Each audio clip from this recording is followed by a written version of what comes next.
शुक्रिया आपका। सबसे पहले तो मैं टेक वन का बहुत बहुत मशकूर हूँ कि आप हमेशा की तरह हमारे साथ इस सोगवारी में हमेशा शामिल रहते हैं। अल्लाह ताला से दुआ है कि आपको और आपके चैनल को बहुत तरक्कियाँ अता करे। बहुत मेहरबानी। जैसा कि आपको मालूम है कि आज हज़रत इमाम हुसैन अलैहिस्सलाम का 40वें का दिन है। जो मुहर्रम के 40 दिन के बाद जो जुलूस निकलता है ये वो है।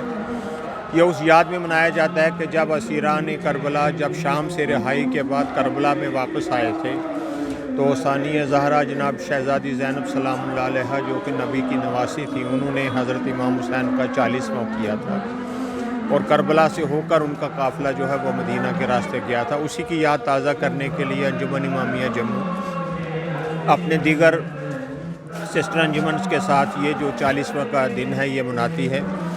ये उन शहीदों की याद में है जिन्होंने मैदान करबला में अपनी जान की नजराना पेश करके इस्लाम को ही नहीं बल्कि पूरी इंसानियत को जो है वो एक सीधा रास्ता दिखाया, हक़ और बातिल का एक तफरीक बताई कि हक़ के साथ रहना चाहिए चाहे बातिल कितना ही ज़ोरदार और ताकतवर क्यों ना हो।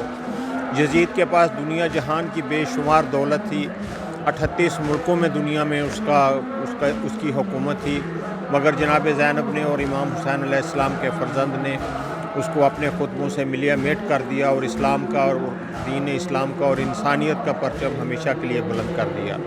इसके साथ ही मैं ये भी कहना चाहूँगा कि मैं शहरदारान जम्मू का और जम्मू के तमाम फेडरेशन जो है बाज़ार की फेडरेशन हैं उनका और हुकूमत का फ़र्दन अंजुमन इमामिया की तरफ से शुक्रगुज़ार हूँ कि उन्होंने इस जुलूस के लिए बेहतरीन इंतज़ाम किए हैं और हमेशा की तरह हम उनके शुक्रगुज़ार और ममनून हैं।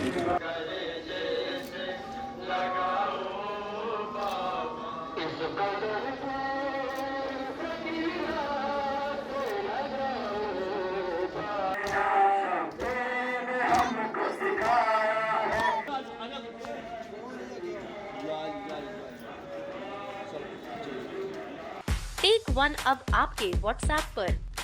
व्हाट्सएप करिए हाय 9728253663 पर।